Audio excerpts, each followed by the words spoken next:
In your home, at work, and around the world, broadcasting without borders, this is Eye on the Future Radio with Her Holiness Alexandra. Visit Eye on the Future's website for upcoming schedule at www.eyeonthefutureradio.com. To learn more about Her Holiness, read over 150 pages of her prophecies, view her latest videos, and link to her blog, see Saoshyant.org. That's SAOSHYANT.org. Named the greatest prophet alive by media and known around the world as the Saoshyant, she educates people to be in the know. Her latest must-have book by the same name, Be in the Know, is available in limited quantities. Please inquire through Saoshyant.org. You can also find a link there to her first book, The Etherian Travelers and the Magical Child. Tonight, we are bringing you a very special broadcast on 2010 through 2015, what you need to know about your future. The truth can only be whispered in dark corners to those you really know, and then watch out. This show is food for thought for the wise and gives a time for the sleepyheads to wake up. Please allow me to introduce Her Holiness Alexandra.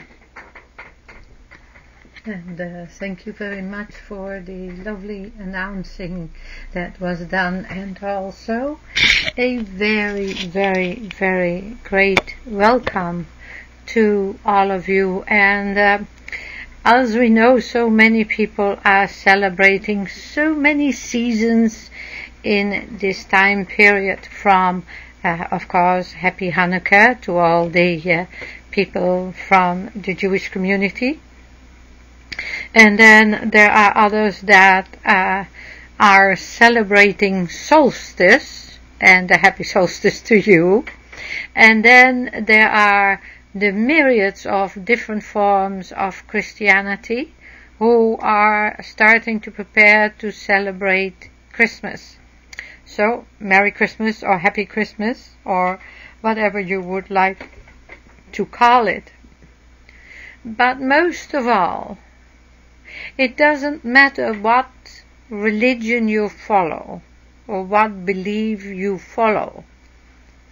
If you spiritually not can go to the place where you can attune yourself, aren't you really missing the boat? All the gifts and all the stuff that's out there, and I mean stuff, does not empower your soul, does not empower your spirit.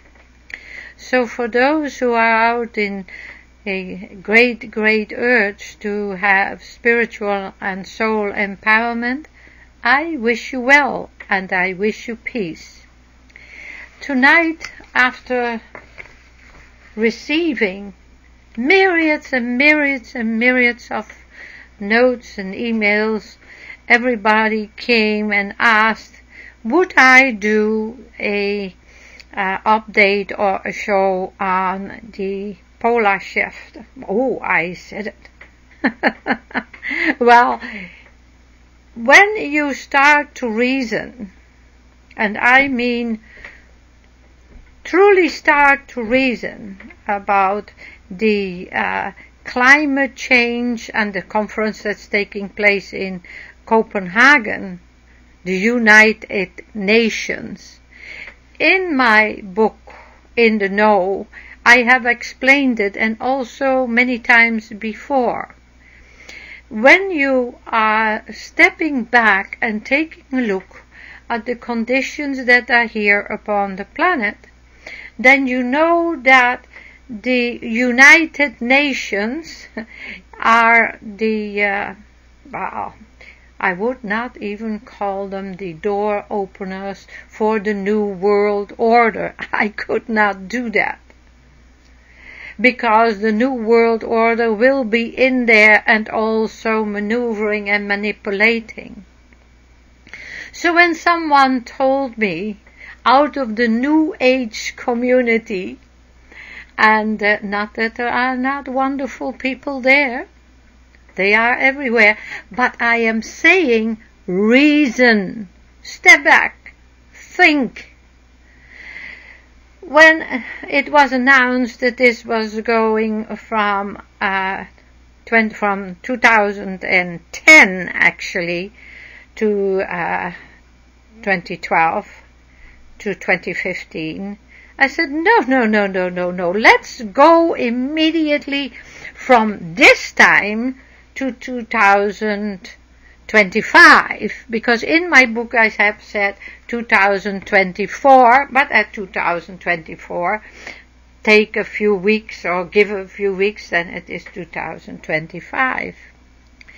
And when someone asked me, why am I persistent in saying that you are sold apples for oranges, let us take a step back. Our planet has gone through changes for not just hundreds, but thousands of years. I know some very loving elders of First Nations, and there was a major discussion going on in 1970, and I was invited there. And they asked what I had to say. And I felt somewhat intimidated, because at that time also the gentleman, Chief Dan George, was there, and he was a darling person. And then my dear Frank, friend of the Mexican tribe, and also another Frank here who was with Greenpeace, who left Greenpeace because of what was taking place there. So not to make the whole thing that long, we have seen great big glaciers here for many, many years, melting already. I came to this part of the world in the early 60s. Now, you couldn't say that Canada was overpopulated then, could you? Because the government was soliciting people to come to Canada. So then, looking back from now and what was there then, there was talk that, oh yes, the glaciers were receding. So I said, this is all fine, and then all this communication, all these talks, all this fear-mongering. How many of you are in this horrible state of fear? In this horrible state of not knowing what to believe and not to believe.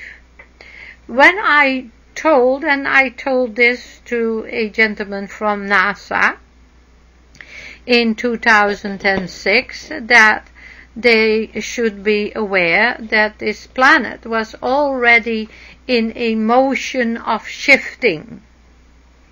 And the shifting, of course, has nothing to do with how many people live upon the planet.